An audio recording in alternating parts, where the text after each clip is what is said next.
Hello guys, welcome to my channel doctor by doctor Aman. आज हम लोग बात करेंगे विटामिन डी की। पिछली वीडियो में हम लोगों ने विटामिन ए के बारे में बात करी थी। आज हम लोग विटामिन डी के बारे में सब कुछ जानेंगे। देखिए, विटामिन डी जो है उसको हम लोग कोलेकैल्सिफेरॉल के नाम से पहचानते हैं। उसकी जो डेली नीड होती है वो 600 इंटरनेशनल यूनिट होती है ना। विटामिन डी कब प्रोड्यूस होता है हमारी बॉडी में? तो जब हमारी स्किन सन के सामने एक्सपोज होती है, सनलाइट के सनलाइट के अंदर हम लोग जब भी आते हैं तब जाके विटामिन डी हमारी बॉडी में प्रोड्यूस होता है। सब लोगों का ऐसा नहीं है, जैसे कि सब लोगों को विटामिन डी सनलाइट से ही मिलता है। कुछ लोग ऐसे भी है जो इक्वेटर से दूर रहते हैं, जहाँ पर सनलाइट वगैरह बहुत ही कम आती है। या फिर ऐसे लोग जिनको सनलाइट वगैरह सही से नहीं मिलती, ऐसे लोग जिनको डार्क स्किन है ना, तो उनको क्या होता है कि उनको फिर जो विटामिन डी है वो अलग से लेना पड़ता है। जैसे कि फूड्स हो गया, ऐसे कोई खुराक हो गए है ना, खाना हो गया जिसके अंदर विटामिन डी है, या फिर किसी सप्लीमेंट हो गए जैसे कि दवाएं हो गई विटामिन डी की, है ना। तो उसमें से उनको विटामिन डी लेना पड़ता है। अब हम लोग बात करते हैं कि विटामिन डी हमारी बॉडी के लिए इतना मतलब विटामिन डी का हमारी बॉडी में क्या रोल है। तो कि देखिए, विटामिन डी जो है वो हमारी बॉडी के दो सबसे मेन मिनरल जो है, कैल्शियम और फॉस्फेट, वो दोनों को एब्सॉर्ब करने के लिए बहुत ही अच्छा हेल्पफुल है वो। तो कि देखिए, विटामिन डी क्या करता है कि वो कैल्शियम और फॉस्फेट को एब्सॉर्ब करता है। कैल्शियम और फॉस्फेट का हमारी बॉडी में क्या रोल है? तो जो हमारी बोन्स वगैरह होती है, हमारी जो शरीर की हड्डी है, तो उसको वो क्या करते हैं कि बहुत ही मजबूत बनाते हैं। विटामिन डी का और कैल्शियम का और फॉस्फेट का ये रोल है। तो विटामिन डी क्या करता है कि कैल्शियम और फॉस्फेट को एब्सॉर्ब करने के लिए बहुत ही ज़्यादा हेल्पफुल है। देखिए, अगर विटामिन डी हमारी बॉडी में नहीं होगा तो उसके डेफिशिएंसी से बच्चों के अंदर रिकेट्स देखने को मिलेंगे। रिकेट्स का मतलब क्या होता है कि जो बच्चे होते हैं उनकी जो हड्डी वगैरह है वो प्रॉपर ग्रो नहीं हो पाती। तो उससे क्या होता है कि बो लेग्स वगैरह भी देखने को मिलते हैं, है ना। जैसे हमारी हड्डी अभी सीधी है ना, जो पैर की हड्डी वगैरह सीधी होती है, तो उनकी क्या होती है कि पूरी मुड़ जाती है या फिर सही से ग्रो नहीं कर पाती, ऐसा भी देखने को मिलता है। उसके साथ में जो बोन्स वगैरह है वो एकदम ही ब्रिटल हो जाती है, मतलब उसके फ्रैक्चर होने के चांसेस बहुत ही ज्यादा बढ़ जाते हैं। उसके साथ में हम लोग अभी बात करते हैं कि विटामिन डी के सोर्सेज क्या है। तो देखिए, विटामिन डी जो है वो हमें दो सोर्सेज में देखने को मिलता है। विटामिन डी के दो सोर्सेज है, एक तो विटामिन डी टू और vitamin D three. Vitamin D two है वो हम लोग उसको एर्गो कैल्सीफेरॉल के नाम से पहचानते हैं, और जो विटामिन डी थ्री है उसको हम लोग कोले कैल्सीफेरॉल के नाम से भी पहचानते हैं। तो जो विटामिन डी टू है, एल्गो कैल्सिफेरॉल, वो हम लोगों को सिर्फ और सिर्फ प्लांट और फंगी के अंदर देखने को मिलता है। और जो विटामिन डी थ्री जो सबसे एक्टिव फॉर्म है, कोलेकैल्सिफेरॉल, जो सबसे ज्यादा एक्टिव है, जो हमारी बॉडी में सबसे ज्यादा रहता भी है, लास्ट करता है, तो वो क्या, उसका हम लोगों को क्या क्या सोर्सेस है, वो हम लोगों को किस किस चीजों में देखने को मिलेगा। तो देखिए, जो विटामिन डी थ्री है वो एनिमल सोर्सेस जैसे कि हो गई हमारी फिश का लिवर हो गया, फिर ऑयल हो गया, फिश ऑयल हो गया, है ना, फिर किसी फैटी फिश हो गई, लिवर हो गई, एग योक्स हो गए, उसकी जो अंडे की जल्दी है, फिर सनलाइट, उसके अंदर हम लोगों को विटामिन डी थ्री मिल जाएगा।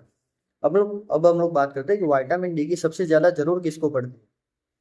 तो देखिए, जैसे जैसे हमारी उम्र बढ़ती है ऐसे ऐसे विटामिन डी की नीड बढ़ने लगती है। देखिए, विटामिन डी मैंने आपको बताया कि बोन्स के लिए बहुत ही ज्यादा जरूरी है। तो जैसे जैसे उम्र बढ़ेगी ऐसे ऐसे हमारी हड्डी वगैरह कमजोर होती है। तो जो एल्डर पीपल है, जो बड़ी उम्र के लोग हैं, उनकी हड्डी कमजोर होने को लगती है। तो देखिए, उनको सबसे ज्यादा विटामिन डी की नीड होती है। उसके साथ में देखिए, जो बोन की जो डेंसिटी है, बोन जो मतलब जो ज्यादा एकदम मजबूत होती है ना जवानी में, तो वो क्या करती है कि फिर धीमे धीमे कमजोर होने का शुरू कर देती है। तो जो विटामिन डी की नीड है वो एल्डर पीपल को ज्यादा होती है।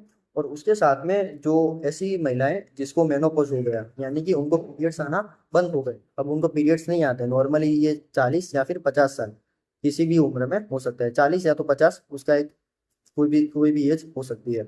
तो देखिए, उसके अंदर क्या होता है कि जो बोन की डेंसिटी है वो फिर धीमे धीमे कम होने लगती है।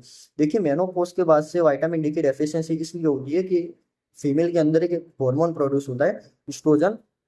ईस्ट्रोजन क्या करता है कि विटामिन डी के साथ में मिलकर जो हमारी हड्डी वगैरह है उसको वो मजबूत बनाता है। अगर ईस्ट्रोजन, देखिए, मेनोपॉज हो गया, पीरियड्स आना बंद हो गए, तो फिर विटामिन ये ईस्ट्रोजन भी प्रोड्यूस होना बंद हो जाएगा, और उसके उसकी वजह से क्या होगा कि विटामिन जो बोन की डेंसिटी है वो भी कम हो जाएगी, है ना। तो फिर विटामिन डी की नीड हमको ज्यादा रहेगी। तो जो मेनोपॉज वाली फीमेल्स है, जैसे कि बड़ी उम्र की फीमेल्स हो गई, और जो भी बूढ़े लोग हैं, उनको विटामिन डी की नीड सबसे ज्यादा होती है। उसके साथ में प्रेग्नेंट वुमन है, उनको भी विटामिन डी की नीड ज्यादा होती है ना। उसके साथ में हम लोग अभी ये बात करते हैं कि हम लोगों को पता कैसे चलेगा कि आप लोगों को विटामिन डी की जरूरत है। देखिए, तो उसके अंदर हम लोगों को क्या क्या सिम्टम देखने को मिलेंगे।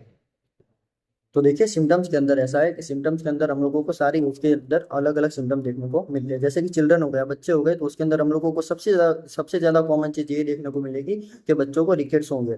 मतलब जो बच्चे हैं उनकी जो बोन्स की ग्रो वगैरह वो प्रॉपर नहीं होगी। उसकी वजह से क्या होता है कि बोल एक्स की हम लोगों को सिम्टम देखने को मिलते हैं। आप जो इमेज अभी देख रहे हो वो बोल एक्स है, उसके अंदर हड्डी ऐसे मुड़ जाती है।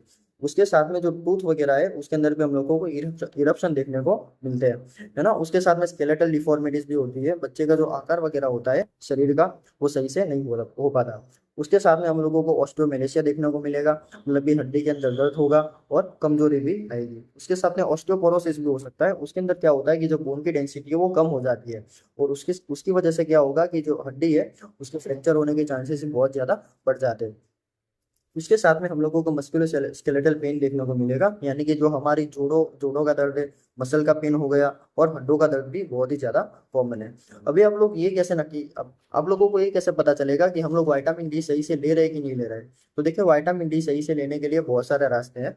तो देखिए, जो सबसे बेस्ट रास्ता है वो है कि हम आप हमेशा सनलाइट के अंदर रहे। दिन में कम से कम इतना करें कि 10 मिनट से लगा कि आधे घंटे तक सनलाइट के अंदर ज्यादा से ज्यादा रहे।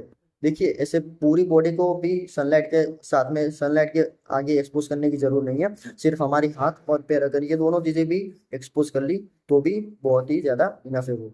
उससे भी हम लोगों को इनफ विटामिन डी मिल जाएगा। उसके साथ में आप लोग हमेशा ये करें कि डाइट के अंदर हमेशा इतना करें कि विटामिन डी आता रहे, है ना। उसके साथ में सप्लीमेंट्स, अगर किसी को सनलाइट भी नहीं मिलती और अगर डाइट भी सही से नहीं मिल रहे तो विटामिन डी के सप्लीमेंट्स ले सकता है।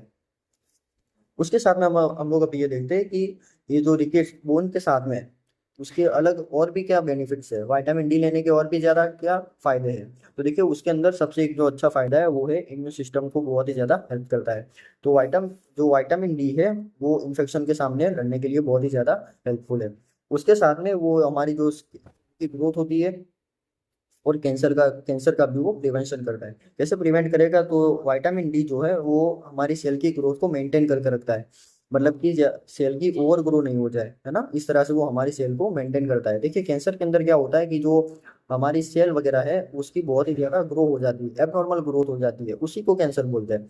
तो विटामिन डी क्या करेगा, जो हमारी सेल की ग्रो है उसको मेंटेन करके रखेगा, बहुत ही ज्यादा बढ़ जाने नहीं देगा। मतलब कि मेलिग्नेंसी नहीं आएगी, ट्यूमर वगैरह नहीं होते, तो उससे क्या होगा कि कैंसर का वो प्रिवेंशन भी करता है। उसके साथ में कुछ स्टडी ऐसा भी कहती है कि विटामिन डी हम लोग अगर अच्छी मात्रा में लेंगे तो हम लोगों को ब्रेस्ट का कैंसर, कोलोन का, फीमेल्स के अंदर ब्रेस्ट का कैंसर, फिर मेल्स के अंदर प्रोस्टेट का कैंसर, और कोलोन का जो कैंसर है, बड़ी आंत का कैंसर, वो भी उसको भी हम लोग बचा के रख सकते हैं। अब हम लोग ये बात कर रहे हैं कि अगर आप विटामिन डी बहुत ही ज्यादा ले लिया तो आपको क्या सिम्टम देखने को मिलेंगे। देखिए, डेफिशिएंसी का मैंने आपको बताया कि डेफिशिएंसी में आपको रिकेट्स देखने को मिल सकते हैं, ऑस्टियोमेलेसिया होगा, ऑस्टियोपोरोसिस होगा, है ना। उसके साथ में आपको मस्कुलर स्केलेटल पेन भी हो सकता है, और उसमें कुछ कैंसर के चांसेस वगैरह भी बढ़ जाते हैं। अब हम लोग ये बात करते हैं कि अगर किसी ने विटामिन डी बहुत ही ज्यादा ले लिया तो उसको क्या देखने को मिलेगा। मतलब उसको विटामिन डी की टॉक्सिसिटी हो गई। अगर कोई से ऐसा विटामिन वगैरह है, मिनरल है, जो आपने जो आपकी डेली की रिक्वायरमेंट है, विटामिन डी की रिक्वायरमेंट 600 इंटरनेशनल यूनिट है, आपने अगर उससे ज्यादा ले लिया, आपने अगर 1200 आईयू ले लिया, तो आपको क्या सिम्टम देखने को मिलेंगे। तो देखिए, विटामिन डी का जो एक्सेसिव अमाउंट आपने लिया तो उसको हम लोग बोलते हैं हाइपर विटामिनोसिस डी, है ना, ऐसा हम लोग उसको बोलते हैं। तो देखिए, उसके अंदर हम लोगों को उसके कॉज क्या है, किस तरह से बढ़ जाएगा। तो देखिए, आपने अगर बहुत ही ज्यादा उसके सप्लीमेंट्स वगैरह लेना चालू कर दिए विटामिन डी के, तो हम लोगों को विटामिन डी की टॉक्सिसिटी देखने को मिलेगी।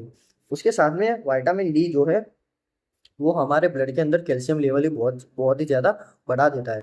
तो उससे क्या होगा कि हमें हाइपर कैल्शियमिया का डिसऑर्डर भी देखने को मिलेगा। हाइपर कैल्शियमिया में क्या होता है कि जो हमारी बॉडी के अंदर कैल्शियम मिनरल है वो बहुत ही ज्यादा बढ़ जाता है। कैल्शियम बोन को हार्ड करने के लिए होता है ना।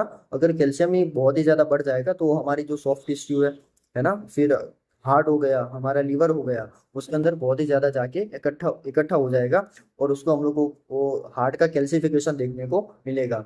उससे क्या होगा कि हार्ट जो है वो सही से पंप नहीं कर पाएगा, तो वो फिर आगे जाके हम लोगों को बहुत ही ज्यादा दिक्कत करता है।